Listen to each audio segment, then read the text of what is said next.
you doing, everybody? My name is Dean Olson. I'm a songwriter, radio host, and producer from Orange County, California. And I'm really just an average kind of artist. But when I get behind this microphone, I become the StrongWriter on the radio, helping songwriters and artists keep musically fit. And the way I love to do that is through faith and encouragement and hope, and by taking in the stories and experiences told to me by my wonderful guests, and by learning from the best in the business and passing it along to you. And it's another beautiful day for another great show, and I want to welcome you to it. You're watching and listening to this because it is a video podcast and also audio. And my name is Dean Olson. It's always a great, let me start that again. It's always a great privilege to feature an artist whose work I've never heard before. I have a lot of regulars on this show, but I love meeting new people. And good thing her music is really incredible because it's a real treat to share it with my listeners. And her upcoming album is called The Loneliness in Me, and is set to come out October 23rd of 2020. And that's all the intro you get because I just want to spend some time with this lady. Rachel Brooke is her name, and she's zooming over here, which is fun to do from Lovell's, Michigan, or something like that. Let me have her tell you. Rachel, welcome to the show. It's an honor to have you. How are you today? Good. Thanks so much for having me. I'm from Lovell's, Michigan, sitting right here in the middle of nowhere. Is it really? Well, that's okay. I guess that helps the loneliness aspect of your music that you're writing. So you're kind of isolated, huh? That's right. Yep. Oh. Kind of out in the woods, but got family and friends around, so that's not too bad. That's good. What kind of family do you have around? That's nice to have around, at least when you're out in the middle of nowhere, so to speak. Of course, I don't know where that is, but Lovell's, Michigan. Is it kind of like a rural area of Michigan? It is. It's rural, but it's in the woods. Not like real farmland or anything like that. Real piney forests and rivers and stuff like that. Okay. So, yeah. So who's the family members that are around you? That I have my mom. I grew up since I was little. My childhood home is just about 2 miles down the road. So she lives down there. And then I have a sister who lives in Lovell's too. And then I'm not really that far from Grayling, which is where I kind of grew up, went to school and stuff. So I got a lot of, friends over in that area still too. Oh, so, I'm kind of up here, but I got a pretty good little circle of, friends to keep me company. That's good. Just before we came on, you mentioned that, you have your son nearby. So I don't want to take too much of Rachel's time because she is a mommy, and that's very important stuff to do. How old is your kid? Your son? He is going to be 5 in a couple weeks. That's a crazy age. Boy, you got to really pay attention and be on the ball with him, right? Oh yeah. He's just started school and kind of just learning so much right now, coming up and with all kinds of sayings and things he learns from other kids. Yeah, that's interesting. But then so he is going to school in this weird self-isolating time, or the social distancing. It's kind of weird with schools. You never know. Yeah, exactly. Yeah, it was kind of we went back and forth on it, but the schools that he's in, they're doing a really good job of trying to keep each class kind of isolated from each other. They wear masks. The kids have to wear masks. Mm-hmm. They do a really good job, but mostly I wanted him just to be able to be around other people because he's never been around like a preschool or daycare or anything. So it was, he was ready. Well, that's good. Yeah, I relate to that with the what's going on right now. My side hustle is I work with schools, so I'm I'm one of those custodian caretakers that that has to work with the kids, and especially with those little ones. I haven't worked with the little kids in a long time, but they're a lot. That's a fun age to watch them. Everything is so bright and wonderful, even though they they can be bratty too, but I love that innocence that they have, Oh yeah, I love this age. I never want them to grow up anymore. So you've been doing music for a while, but you have kids. Is it one kid or other kids too? Yeah, just one. Just one. One kid and 3 cats. That's a nice little household. So how do you? I don't know. Maybe it's an obvious question. How do you balance the two things? You have this career of music, and you also have to be a full-time mom as well, or half-time mom. Yeah. Sorry to keep interrupting. It's probably 100%, right? It is. I've learned not to mix the two because I can't. I have to have focus time. Like I have to be focused on my son until he goes to bed, and then it's my time. And then when he's at school, I've got a little bit more time to kind of focus. So it's definitely, you just got to find the balance between it, because you can't do, at least for me, I'm not good at multitasking. So got to be focused on one thing at a time. I do a lot of multitasking. It doesn't mean I'm good at it either. Yeah. Maybe we're not meant to multitask, but we have that in us, so we can do it if it's necessary. When did you start getting interested in music to the point where it became something serious for you? Well, I music has been always a big part of my life, but I really started to take it like the songwriting aspect of it seriously. Back when I was, let's see, probably 14 years ago or so, I was, it's funny. I mean, it's not really funny, but it kind of is. I was married really young, and then I ended up getting a divorce. And when I started going through that divorce is when all the songwriting started to come out, kind of just flowed out. So that was kind of the beginning of my seriousness of creating music. It was kind of when I was in my early 20s. Wow. An unexpected blessing, like a backhanded blessing in disguise that this gift came on to you when something weird happens, something awful happens, That's how it works. So, that's how it goes. I swear. Yeah. Anytime something bad happens, it seems like there's always another aspect to it. You got to look for, you know what I mean? So you were able to take that, even though you're not speaking for everybody. I guess all the songwriting, even though you're co-writing, of course, with this man. Who's the who did I see that you were? Who's your co-writer? I'm sorry. Who's the one that collaborates with you? Brooks. His name is Brooks. He's my husband. Yeah. Oh, well, there you go. Yeah. That makes sense. I didn't catch on because of his name, his last name. So, all right. You'll have to. I did warn you that this is unscripted. Sometimes the questions come right in here, and then I have to get them out somehow. And if I interrupt you, it's not intentional. I'm just trying to. I like doing this style so we can. I do too. It's a natural conversation. Let me see if I can go backward here. Okay, so so your husband writes with you, and right. You must have. How did you?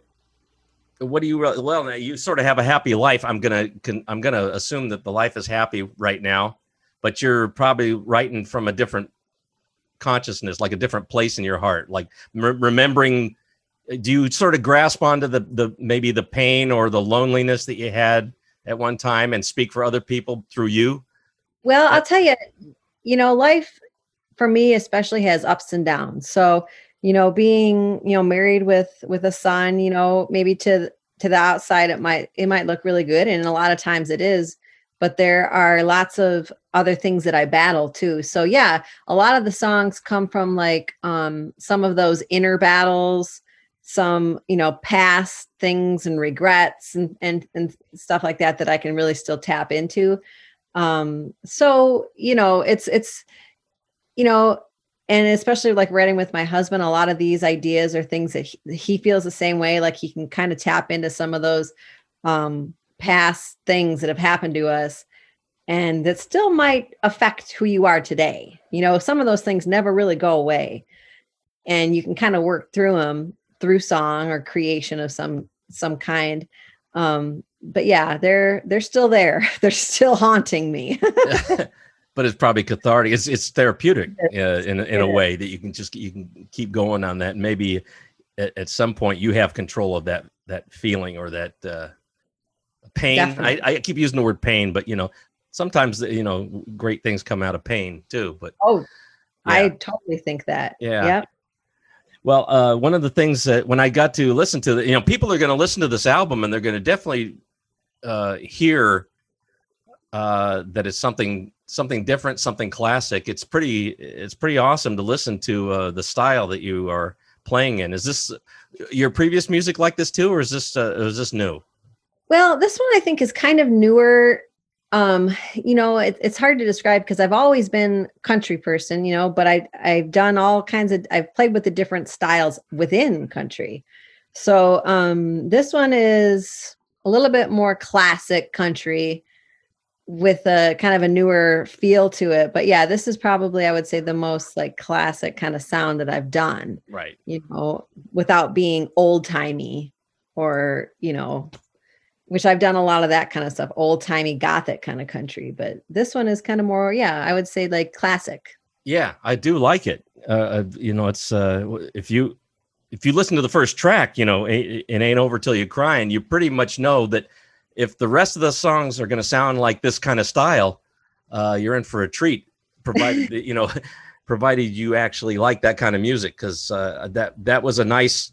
When I said treat at the beginning, it was a treat to listen to this because of it really does have a feel that it was recorded in a previous time, kind of like what the phenomenon that Amy Winehouse did when she did her stuff. She was writing current lyrics about her life, but it all sounded like a Phil Spector type of recording. Oh yeah. Yep. I love that too. And it's funny that you mentioned the first song. That's exactly why I had that first song on there as number one, is so I could kind of get like the tone and set the tone for the rest of the record. And I'm so glad that you said that yeah, it worked. It does work.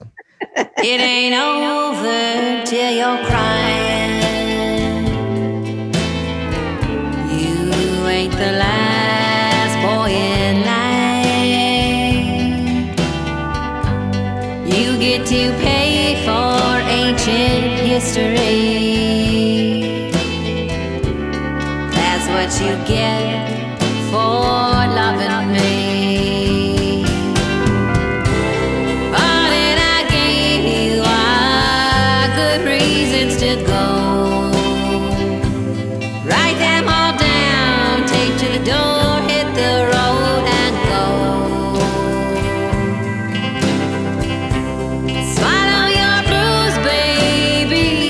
You think you're so tough.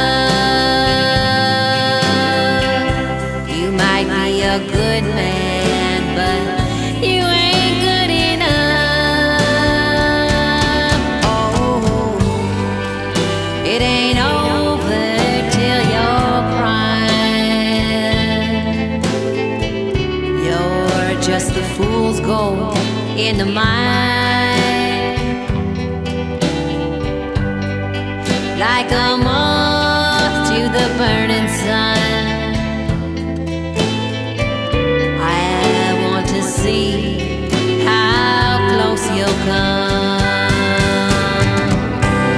It ain't about you, baby, it's all about me. I'll keep you around, tethered and bound till you beg mercy. Then after you're gone, I might just give you a call, tell you I love you, but you ain't worth the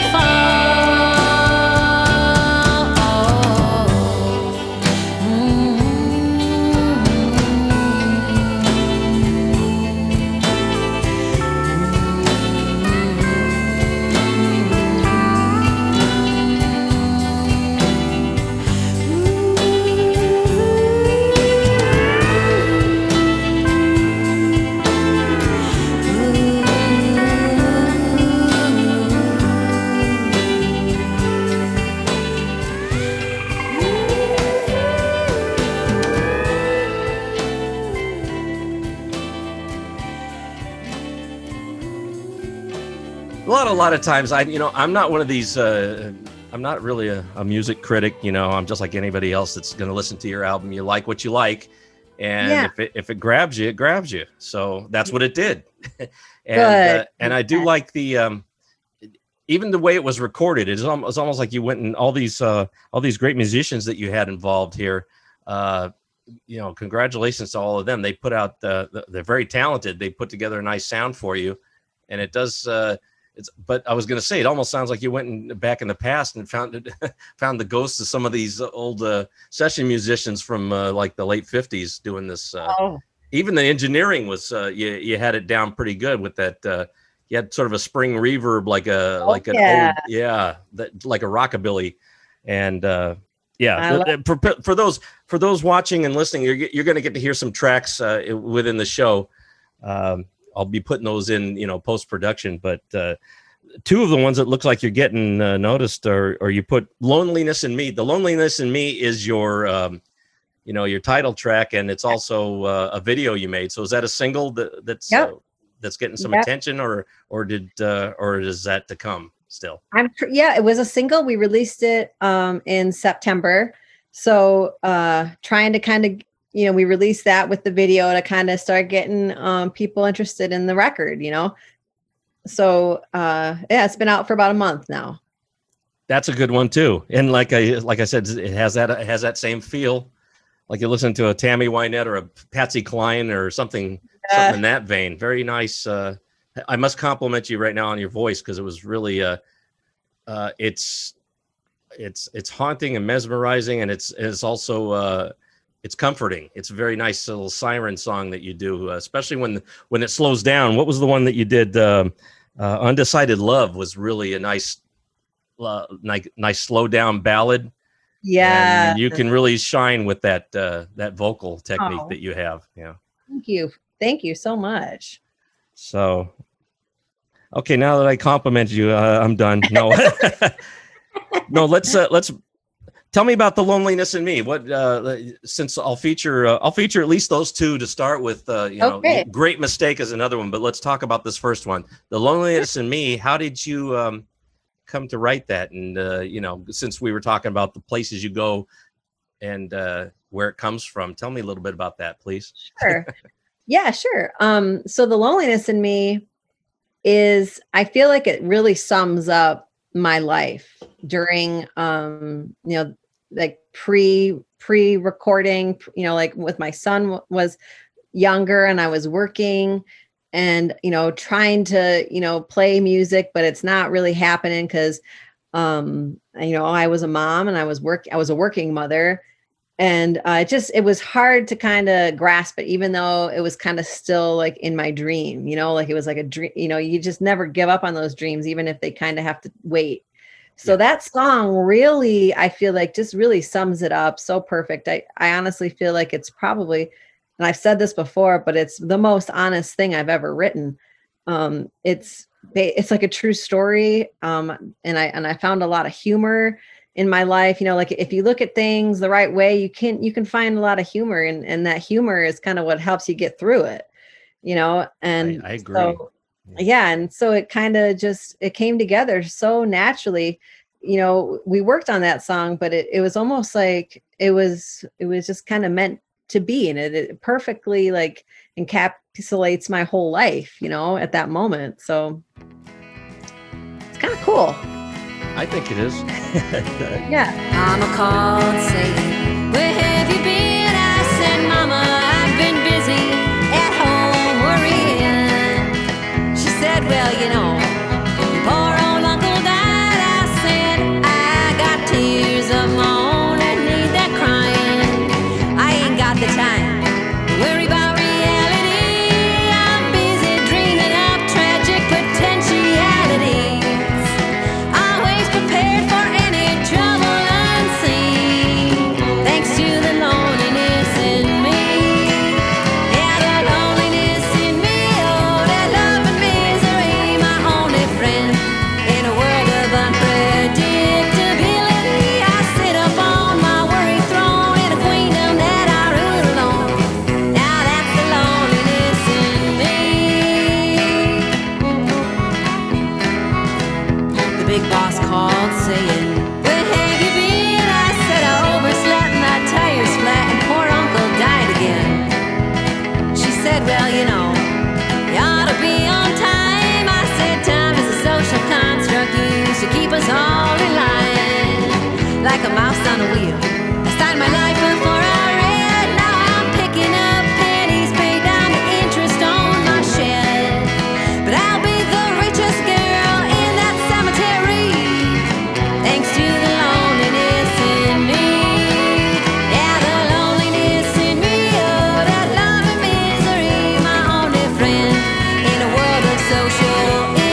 sophisticated grin. They said, well, we'd like to offer you a deal. You don't have to pay your dues, but you gotta pay the bill. We'll work on your image, and we'll draw you a crowd. 'Cause if no one hears your record drop, doesn't make a sound. No thanks, I'll pass, I got my ego naturally. It's just the loneliness in me. Oh, the loneliness in me. Oh, that love and misery, my only friend. Oh, and my very best, worst enemy. I sit up on my worried throne in a queendom that I rule alone. Now that's the loneliness in me. It's just the loneliness in me. It's just the loneliness in me. I guess it's just the loneliness in me.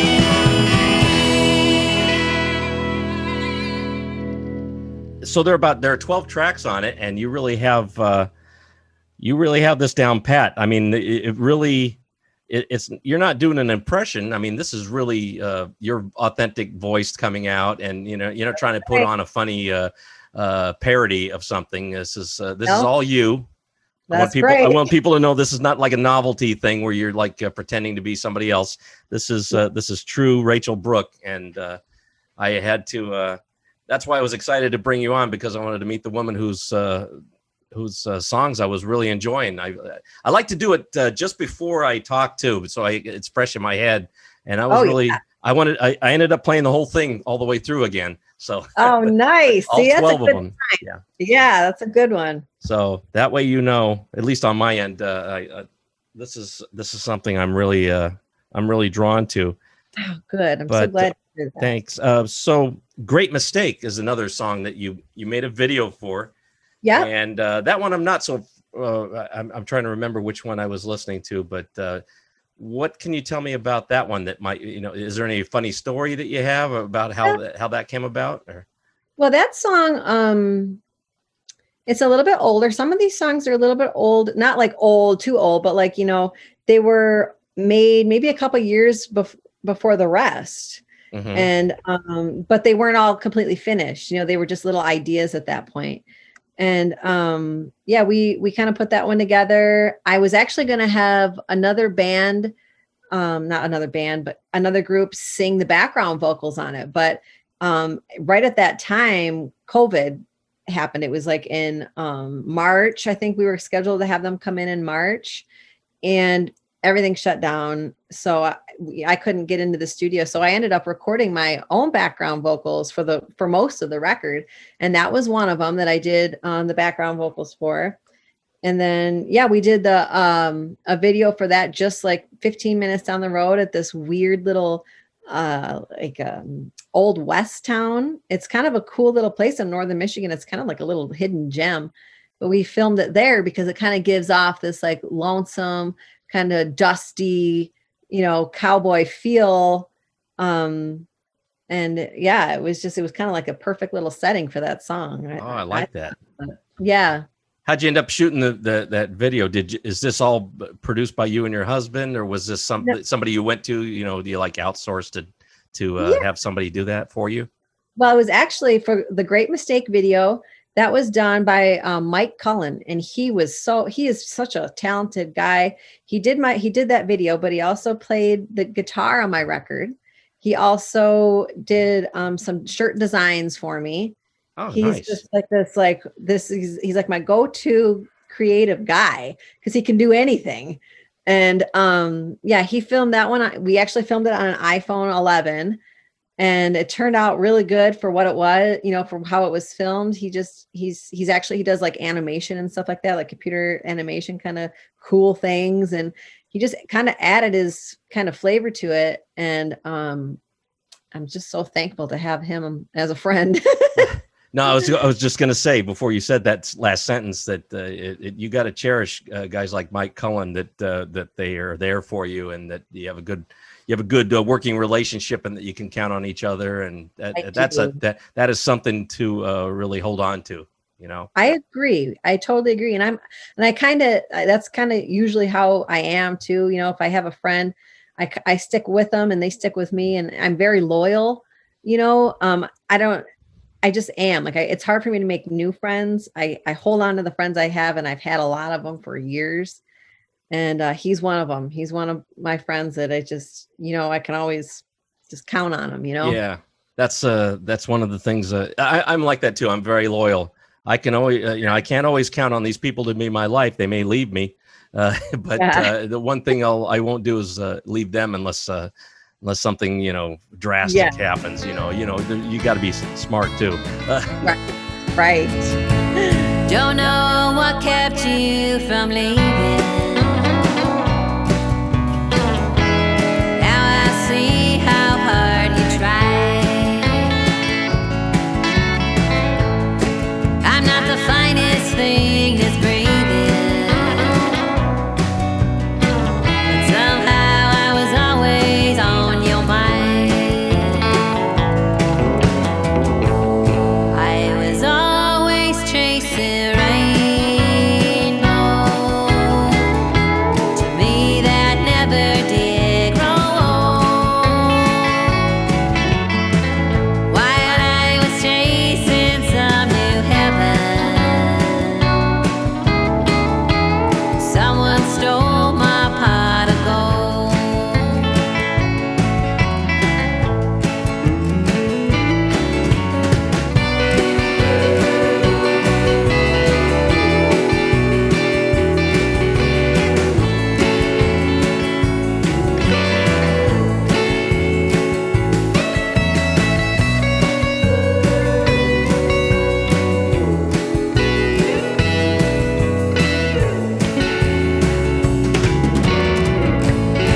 I'm only known as a regret now.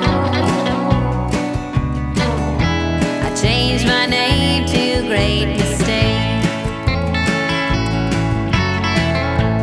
Will I change my way of living, or will I burn out in a blaze? I was always chasing rainbows. To me that never did grow old. While I was chasing some new heaven, someone stole my pot of gold. I was always chasing rainbows. To me that never did grow old. While I was chasing some new heaven, someone stole my pot of gold.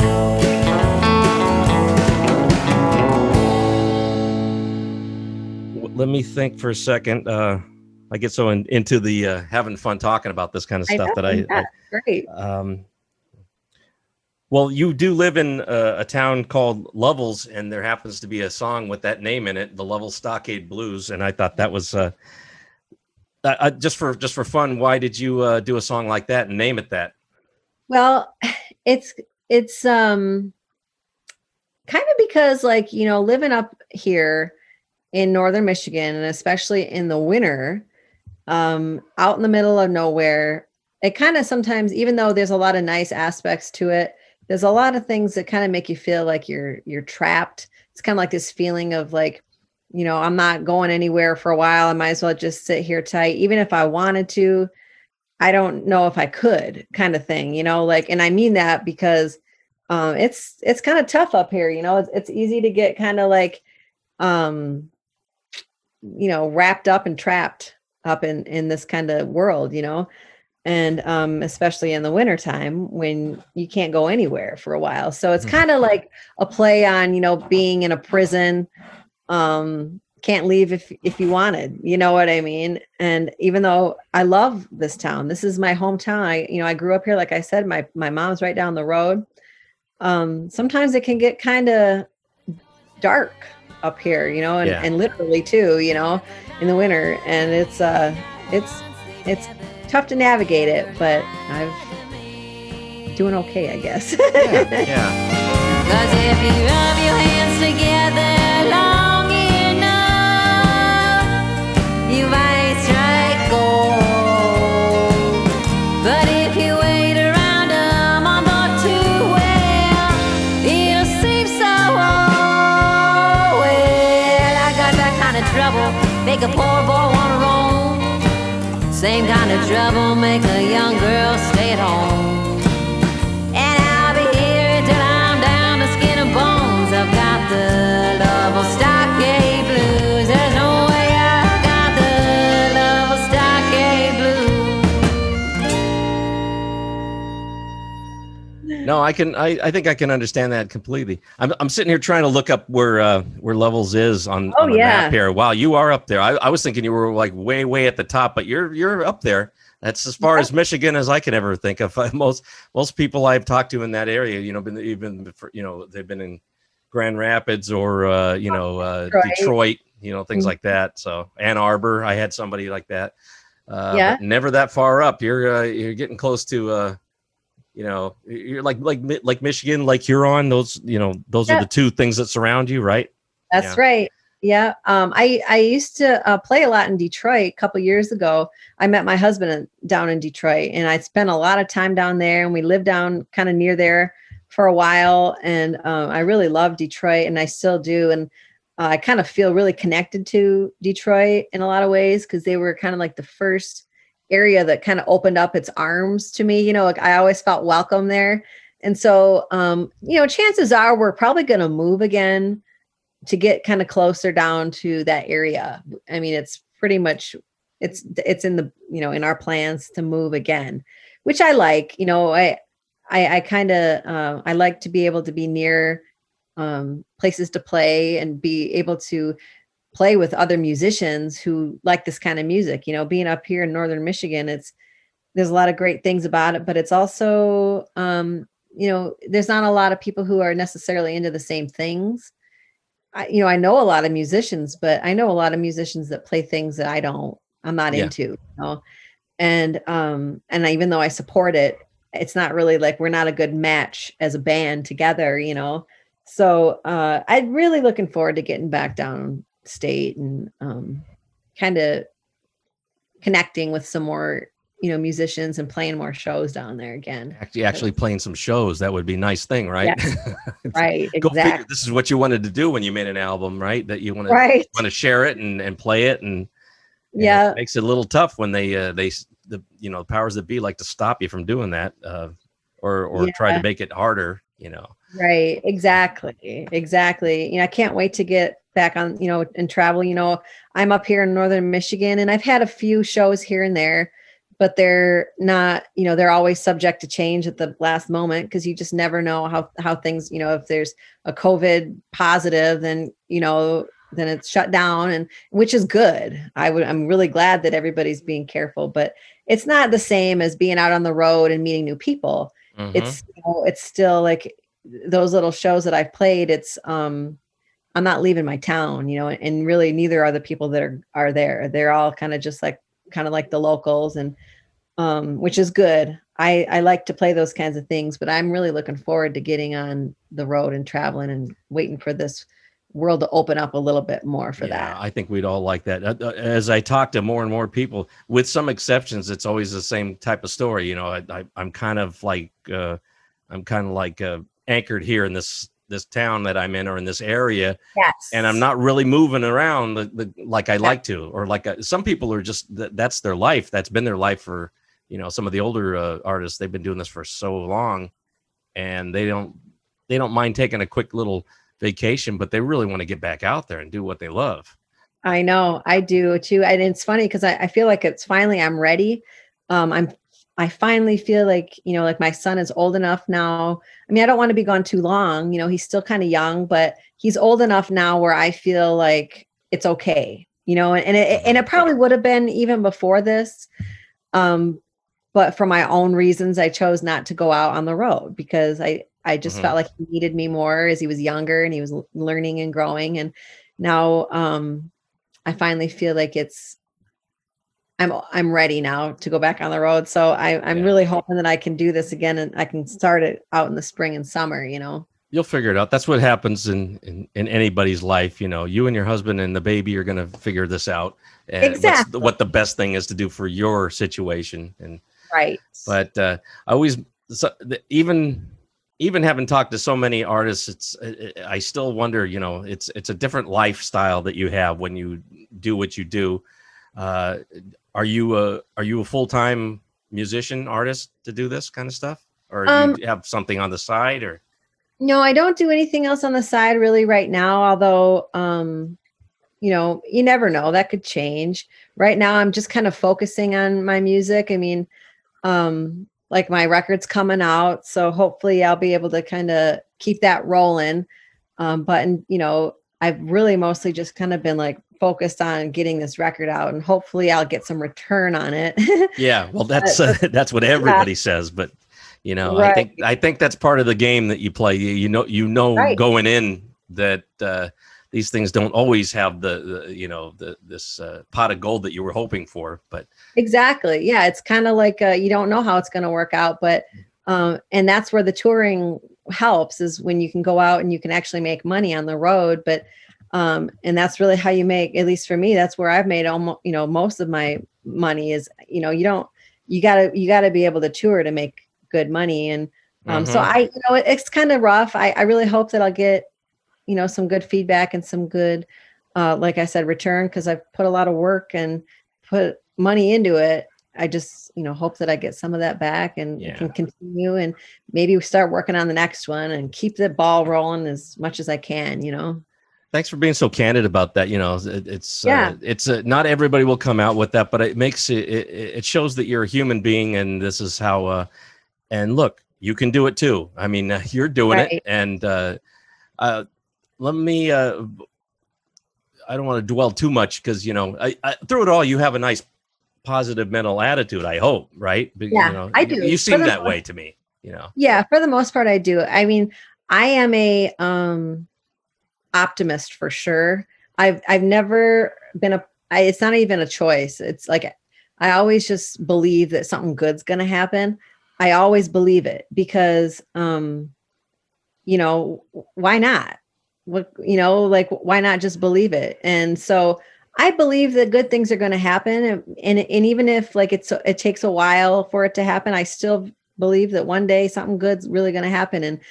And that's why I take a chance on myself, because I feel that if I don't, then who is going to? What I'm saying? Yeah. So I try to always think that something really good's going to happen, and then for the most part, I've been very happy with the outcome so far. So I'm writing something down here. What you said, take a chance on myself. That grabbed me. I'm going to keep that. Yeah. I'm always looking for a title, but that's in contention right there, because that's a great way to put it. Because we all need to do that. And like what you're seeing here, the way I'm talking to you, I'm a little upbeat and I'm et cetera. But this is what you see is what you get. This is who I am, even off, when I'm around there. But obviously, you can have down times too. You get into a funk, or you might not be in a good mood. You might have a fight with whoever's in the house with you, or something like that. But yeah, for the most part, that's not really going on. But because in this time we're all going through, I understand a lot of people are getting on each other's nerves. Hopefully, that's not happening with you, because it's. Well, I had a rough time. I mean, I do have depression. I've been diagnosed with it in my life, but I deal with it by my own ways. I don't, it's tough. In the beginning, when all this kind of hit, I got really bad. My dad had just died last year. So I was in grief, which is different than depression, but it kind of ties in with it a lot. And so I was like grieving, and then I was so nervous about COVID, and I was really bummed out about my record. Like a lot of things going on. People are dying, and People Yeah. are losing their jobs, and it was just an awful place to be. But I still, as bad as it was, I made myself move forward. And then that's just, even, and it's not easy at all. And there's still points where I still fall, but I make myself get up and keep going, because what else are you gonna do? It's like, you got one life. You gotta do what you can for yourself. You know what I mean? And I mean that by, like, you got to keep your mind, body, everything healthy, and keep thinking positive, because it doesn't do it doesn't hurt to do those things. If anything, it makes your life a lot better. But I like hearing this from you, because you're tailor-made for this show. This is exactly the kind of stuff. Really? Yeah, because I think people need to hear that. First of all, the product that you put out, the shiny side of you. You got to see you could see these wonderful pictures and listen to this great music. It's nice, polished music, but has heart in it. You can hear it. And but as I talk to you, we realize this is the real you. And yet the stuff that comes out of you in song and songwriting is also the real you. So, there are both sides. There are both sides of Rachel, and they're both compatible. They both can live within the same spirit. Oh yes, and I think a lot of people. I mean, if you think about that, that's, I think, true for lots of people. I'm never one person. I mean, it changes by the day. Like one day I'm feeling really good, but I'll tell you, those highs, as high as I can be up here, I swing way low. And it's just kind of understanding that about myself. If you understand that about yourself, you're fine. You understand that there's going to be ups and downs, and you got nothing to worry about. Yeah. You mentioned the depression. So now I can relate to this a little bit, because as upbeat as I can be, I went through a period of time, long time ago, where I didn't call it depression, and I didn't go to anybody for it. But in fact, I wrote an article about it one time. It was called I had the blues, but I made it better by writing a song. In other words, I treated myself, but it's not easy to do it that way. I don't recommend that everybody do it that way. But if you can sort of, like, if you know yourself that well, you know how to slap yourself a couple times and look in the mirror and go, you gotta get it together, because you're the cause of this, and only you can bring yourself out of it. So I agree. Yeah, and every situation is different. Some people, it's even tougher. Or it's something that I mean, everybody's situation is different, and like you said, you know yourself, and I know myself, and I know when I need help, and I know when I can handle it myself too. Yeah. So, well, this wasn't a pit of despair. I didn't want to, when we talk about such a heavy subject, I like that we're sort of like, keeping it light, yet keeping it, we're able to dive deep enough, because we know we can just jump right out of it and be good again. So, yeah. I don't mind talking about that. That's fine. And I relate, my sympathies go out with you, about your dad. You do, you've had some great things to say about, people who go through kind of a low, I always want to say a funky mood. It's like, it shouldn't happen, but if you're human, you really need to do that. If people got to deal with, the low points in different ways, and I'm not one of the, I'm not a drink or drug person. So I figured that was, it's real easy to go to something like that, but food was the thing I think that got to me. Yeah. I think that for me, the way I handle this kind of stuff is, like you said, it's easy to drink and do drugs, but I don't know what it is. It's almost like I gotta make myself, I gotta like feel it. And I will just go right through it. Like I'll face it. I'll face the depths of it all and be in agony, and I'll deal with it, but I'll come out okay. It's almost like you just have to just feel the darkness and feel the pain before you can move on. Yeah. And that's how it is for me, and I mean, because I'll tell you, if during that time, if I did have a drink or something to try to make myself feel better, it didn't work. It made me worse. So I just know that about myself. I know what works, and what works is just hitting rock bottom. Yeah. That's what works. That actually is very true. Sometimes you can't, it won't happen unless you do hit Yes. somewhere, and whatever that bottom is, hopefully you haven't done damage to your own self in the process. Yeah. Only time will tell, Yeah. I guess,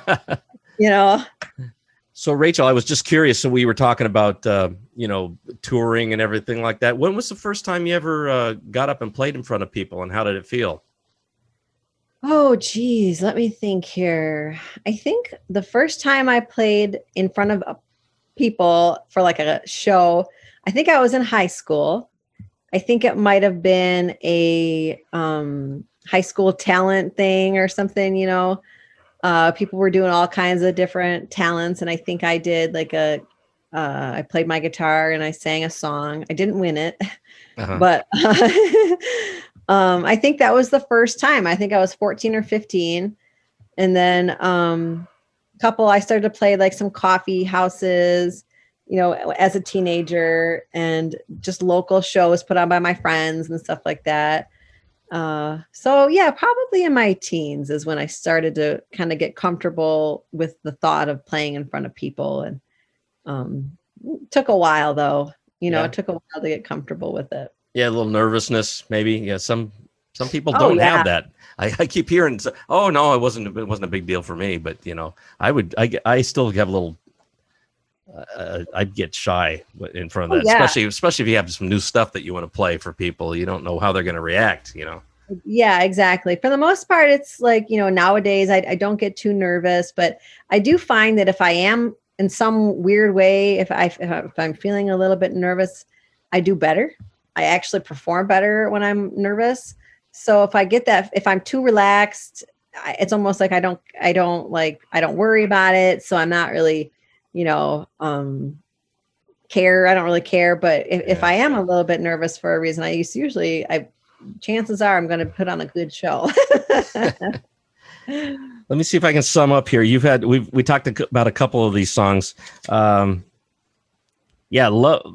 nice. You have a lot of people that got involved when you recorded this. So, did you all get into one room and play it just like that? And in that studio up in Michigan? Yeah. Well, the process for this one was different than some of my others. I like to do live recording, like to have the band, but we couldn't really do it this time around. My last record that I released in 2012 was live, and I loved it. I love doing it that way. So this time around was different. I still wanted that live feel. So what we did was I went into the studio to do scratch tracks. And so I laid down just kind of like the bare bones of the song. But I didn't do like a click track. I didn't play to a metronome or anything like that. I just played it live. And then we had Aaron Graham. He came from Vancouver. He flew in to play the drums, and he had practiced my songs to those live scratch tracks perfectly. So he put his drums down on top of what I had already done. So it did have a live feel. Like it was live from the beginning, even though it wasn't, you know what I mean? Yeah. And then after that, we had a couple sessions of musicians come into the studio, and we did a couple days there of all of us kind of, putting down the tracks. And then a few people I had, they recorded in their home studio and they sent in their tracks, and then we dropped them in. But it was kind of different this time around. Not the best, but it works. I see that happening a lot now, but I bet you'd rather have it the other way. You'd rather have a nice session where everybody gets together, and then it's a whole event, It is. And we did have that a little bit. For the bulk of it, it was after the drums were down. We had everybody in for a few days, and we were just having, we were all there working on it, and it was great. But yeah, there was a couple of times where, we had to kind of ask other people to send in their things, and that's okay too. But yeah, I really like that session, the live, like the session, being in with everybody creating. It's just really fun. Well, I know you already said this, but when you said no click track, so I'm trying to picture how this went. So did you get into the booth or whatever and have the have your acoustic guitar or whatever in your and Yep. you start playing and singing at the same time, and then that's what they went off of? Yes. Okay. Yes. And then later, we take out those click tracks, and then I redid my guitar, and then I redid my vocals. Yeah. So, but You yeah, didn't need a metronome. You probably you just played it the way you wanted to, and then they naturally follow you. Yeah. Yes, that's exactly it. So that's why someplace, if you're listening, it's not all on the beat. It's like I slowed down at certain parts because I wanted more feeling there. I purposely kind of I drew things out longer at moments because that's how I played it the first time I did it. So even though it's not live record, it was done to a live take. I'm looking down because I wanted to see how the backing vocals, because you were saying how you used it, you had to put your own in a couple of them, or one of them at least. But so your husband was one of the people. That's why I wanted to make sure it was your husband was one of the backing vocals on some of these things, right? Yep. On the song, The Awful Parts of Me, there's different vocals there. He sang on that one. That's the only one that he sang backup vocals on. And then I had a couple other people sing backup vocals on that one. And then I had another friend of mine, James Honeycutt. He's out in Washington State. He did the backing vocals on the song It Won't Be Long. And those are all his vocals. So it's pretty cool. It's fun to hear you, the kind of music you put out, and the fact that you're in Michigan. I almost have to make sure I force myself to believe that that's really coming out of somebody from Michigan. It sounds great. But then when I hear like when you said The Awful Parts of Me, I remember how you pronounced I love accents and dialects and things like that. So when you say I thought you were going to say The Awful Parts of Me, but it was Awful Parts of Me, something like that. And when you just said that this guy was from Washington, it's a whole different it's a whole different thing. So see, I don't even hear that. I know. I'm not, and believe me, I have some. I'm one of these, LA. I have that same weird California accent but then again, people who listen to me say, I can't quite place where you're from. So now I always grew up out here. This is where I was from too. So right. Yeah. No, it's just fun. I was just fascinated that you're from this place. Upstate Michigan is almost like, when I talk to people in New York, it's when you're away from the city and you go upstate New York, it's a whole different world up there. So I like hearing that too. So yeah, it's pretty cool. And yeah, Michigan does have an accent. It comes out sometimes in my song. Somebody else said that to me too. Yeah, they said that you can definitely hear that Michigan and country-ish mixed together. It's interesting, but Undecided love.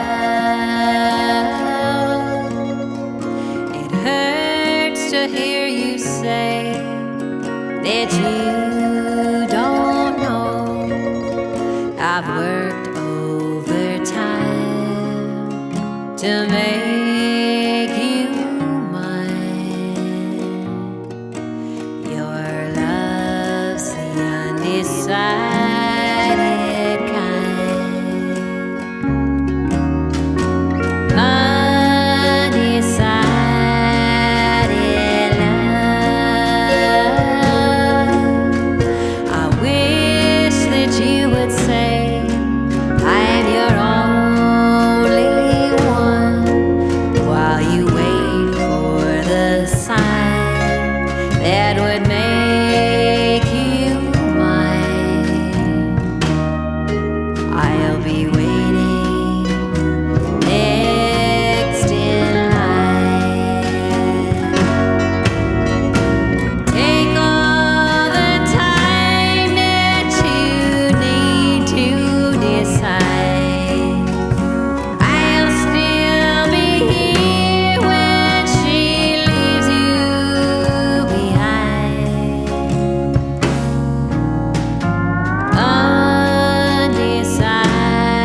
No, but just so you don't think I was making fun of that, Oh, no. your voice is it's really something else.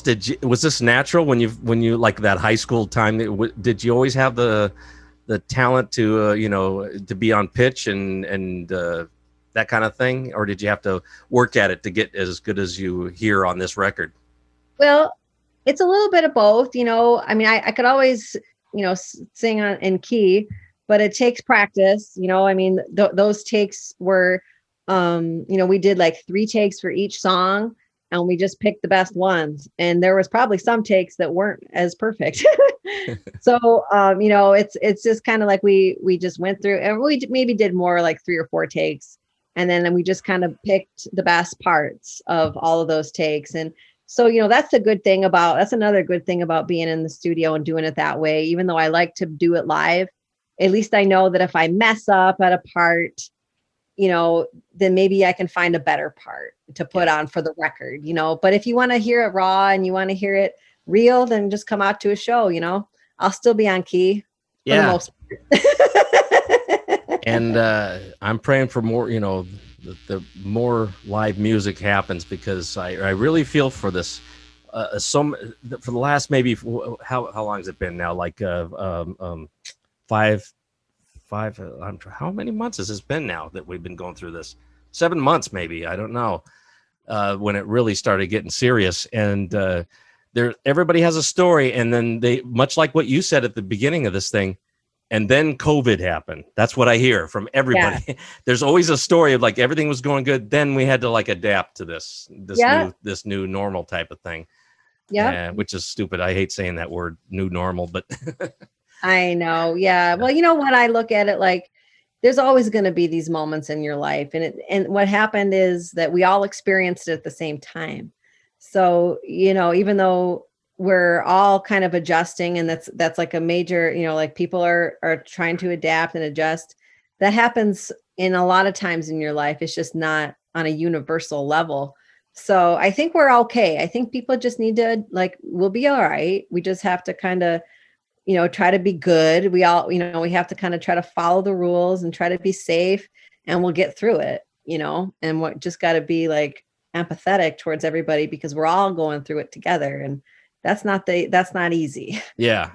Navigating everybody's emotions through a big change is hard. So, well, it's good that you have each other. This is, he may, your son may remember this, vividly or not, who knows, but as long as you guys are all going through it in a nice, right, smiling through it and telling you, hey, this is the world, but this is what we're going to do. This is how we're going to do it. Yeah, exactly. I mean, we have a choice still. We have choices, even though, we were on lockdown. You still have a choice on how you want to live your life, and not just that, but how you want to react to those changes in your life. Yeah. And that's something I learned, you don't have to necessarily be afraid. You can't take on everybody else's responsibility as your own. You just have to do your best. And as long as you're doing your best, that's all you can do. Then that's it. You can't control everything else. You know what I mean? I do. And that's kind of freeing when you think about it like that. Yeah. So when it actually happened, it had to happen, you had to be in your house for a while like that. Oh my God. I wasn't, my wife and I, our kids are grown, so it was just us, but we didn't, I told you we were working for schools. Both of us do, actually. And so we saw some interruption there. However, when I saw all the stuff that was going on the internet, we weren't building a water slide in our kitchen and obstacle courses and doing Jenga on the roof and, all these goofy stunts that we were seeing. We had other things we had other interests that that were keeping us occupied. Mm-hmm. It's just the scary aspect, because we had our parents are in town too, and it was like hard to visit them because they're in that older. The mm-hmm. older, they're over 65, obviously, so they need to we want to make sure that they're taken care of too. Right. Yeah, it was tough. I mean, I didn't leave my house for months, like literally. And then I remember I finally went up to the studio months later, like probably in May. And I thought I was breaking the law. I was like, oh my gosh, here I go. It felt like I was going into some like, post-apocalyptic world, True. I'm like Yeah. driving and I'm just like, but then I was realizing though, that it's like this world kept going. I was inside, but this world kept going. Even though I literally did not leave the house for months, like not even, I'd maybe walk outside, but I didn't drive anywhere. I didn't go anywhere for months. And my husband was the one who would, because, he was working and stuff. So I didn't leave. And I remember just like feeling like almost like panic when I left the house the first time and realized that, wait a second, this world is still turning. Didn't seem like it, but it was. It's good to go out there for at least once or twice during that time, just to know that, not everything that you're seeing on your or looking at on your phone or your computer or on the TV, there's actually real things going on out there, and it's not quite exactly the frightening horror show that they're making it sound like. But as long we as people are give us some credit. We're smart. We know how to protect ourselves. If this is this is the way we have to do it with the masks and the and everything else, Yeah. How many times can they tell you to wash your hands? That's what they told. Like that's what they would tell your son in school. Wash your hands. Don't touch that thing. Stop. Don't put that in your nose. That kind of thing. So, and I'll tell you, the reason you hear it so much is because even though it's common sense to you and me, and we do those things, there's lots of people who don't do that. So, it's kind of I agree. Yeah. Well, listen, Rachel, it was real fun talking with you. Thanks for, whenever I meet somebody new and all I have to go on is, something that I printed off of your site and got to listen to your stuff. I don't know anything about you. And this is the way I find out about my guests, through this kind of stuff. And everybody loves that. So they love to see that you're not just putting out stock answers and I like something. Yeah. So listen, we're gonna let me wrap it up here. I'm gonna give you the final question I always ask of songwriters, and it's gonna sound a lot like the answers that we were just talking about this already. Okay. Like, didn't I already answer this? But it's coincidentally for other songwriters and artists who are listening to you, and hopefully they relate to your story, and maybe you can share some your personal Rachel wisdom. When you're a creative type, and there can be times when you don't feel in your power, that you don't feel like especially when things aren't going your way, and you might be a little bit discouraged, and I might be going through a dry spell, who knows? But there is something better around the corner. At least that's what we've concluded here. You could wake up the next day and things will be great. So is there anything that you might be able to share as an arm on that person's shoulder, a pat on the back, figuratively, and just say that better times are ahead, and we'll all get through this, maybe in your own words? Yeah, well, since my words weren't kind of profound. Well, the way I look at it is the world keeps turning, so it's like there's always like a new like chance. You could like tomorrow just be like, I'm going to take a look at this in a whole nother way. You know what I mean? So like you have, at least like for me, it's like you just got to keep positive. You got to keep looking forward. It's so easy to feel like look behind you and like rethink of, some of the things that you've done or said, or just like, how are you, or even like think about, how am I going to take care of this? How am I going to find money for this? But one thing I've learned is that everything kind of works out. And I know that sounds cliche, but it's true though. The world keeps turning. We keep moving forward, and we eventually make it to wherever we're supposed to be. You know what I mean? In every single moment, we're the place that we're meant to be. And if you don't like it, if you don't like where you are, then you got to start kind of thinking about where you do want to be, and then you'll end up there. You know what I'm saying? It's kind of like I mean, this, I could go on forever about this conversation, but I truly believe that, our experience in our lives are made by ourselves. And if you really want to be someplace or you really want to do something in your life, all you got to do is start working towards it. And then eventually you're going to find yourself there. And I believe that 100%. It just, it takes, you got to just believe it and you got to start working for it. And then you'll get there. I got goals and I'm working towards them. And I hope one day I'll be there, That is beautiful. Thank you. What a great answer. Yeah. See, you had something. You had a nice way of wrapping it up into a nice bow, and it's really great. It's such a delight to talk to you. Thanks for taking an hour out of your time. Away from. I'm surprised that somebody didn't beat down the door just now to interrupt you. And unless I didn't hear it, it could have been happening. But he's in the other room. Yeah, my son's in the other room. He's watching a cartoon, and he seems to be content. Yeah. So if he needed something, I had heard it, or he would have came in here, and so we're good. It worked out great, just like it's supposed to. Well, all my very best to you. I'm very. You're my new hero. I have such respect for you, but just listening to your story and the honest way you told it. And for those who are watching and listening, please go to this website. Now, if I have it wrong, you correct me. RachelBrookeMusic.com. That's correct. Okay. Spelled Brooke with an E on the end. So it's RachelBrookeMusic.com. And the album that we've been talking about, which she is so proud of and is coming out just in a few days, October 23rd, 2020, The Loneliness in Me. Actually, is it Loneliness in Me without the, or is it The Loneliness in Me? Yeah, so I get The Loneliness in Me. The Loneliness in Me.